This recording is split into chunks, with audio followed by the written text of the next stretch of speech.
భోగాపురంలో నూతనంగా నిర్మించిన అల్లూరు సీతారామరాజు అంతర్జాతీయ విమానాశ్రయ ప్రారంభోత్సవాన్ని పురస్కరించుకొని పార్వతీపురం మన్యం జిల్లాలో క్రీడా వేడుకలు ఘనంగా ప్రారంభమయ్యాయి.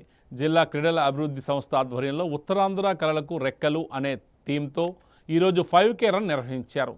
స్థానిక ప్రభుత్వ డిగ్రీ కళాశాల నుంచి ప్రారంభమైన రన్ కలెక్టరేట్ వరకు ఉత్సాహభరితంగా సాగింది. ప్రభుత్వ ప్రైవేటు విద్యాసంస్థల విద్యార్థులు, యువత, క్రీడాభిమానులు పెద్ద సంఖ్యలో పాల్గొన్నారు. యువతలకు వేరువేరుగా నిర్వహించిన పోటీల్లో విజేతలకు అధికారులు పథకాలు, జ్ఞాపికలు అందజేశారు. విజేతలను భోగాపురం విమానాశ్రయం ప్రారంభోత్సవ వేదికపై రాష్ట్ర ప్రభుత్వం సన్మానించనుంది. ఈ సందర్భంగా ఫిజికల్ డైరెక్టర్ మాట్లాడుతూ యువతలో క్రీడా స్ఫూర్తిని పెంపొందించడంతో పాటు ఉత్తరాంధ్ర అభివృద్ధికి ప్రతీకగా నిలుస్తున్న భోగాపురం అంతర్జాతీయ విమానాశ్రయ ప్రారంభోత్సవాన్ని పురస్కరించుకొని నిర్వహిస్తున్న ఈ క్రీడా కార్యక్రమాలను విజయవంతం చేయడంలో ప్రతి ఒక్కరూ భాగస్వాములు కావాలని కోరారు. 2 రోజుల వేడుకల్లో భాగంగా శుక్రవారం స్థానిక ప్రభుత్వ జూనియర్ కళాశాల మైదానంలో జిల్లా స్థాయి వాలీబాల్ టోర్నమెంట్ నిర్వహిస్తున్నట్లు అధికారులు తెలియజేశారు.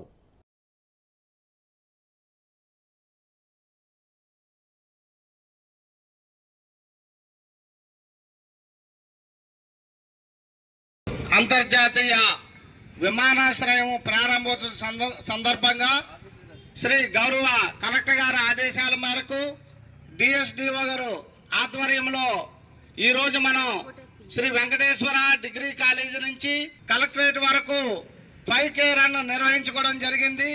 ఈ 5K రన్ లో క్రీడాకారులు పాల్గొన్నారు.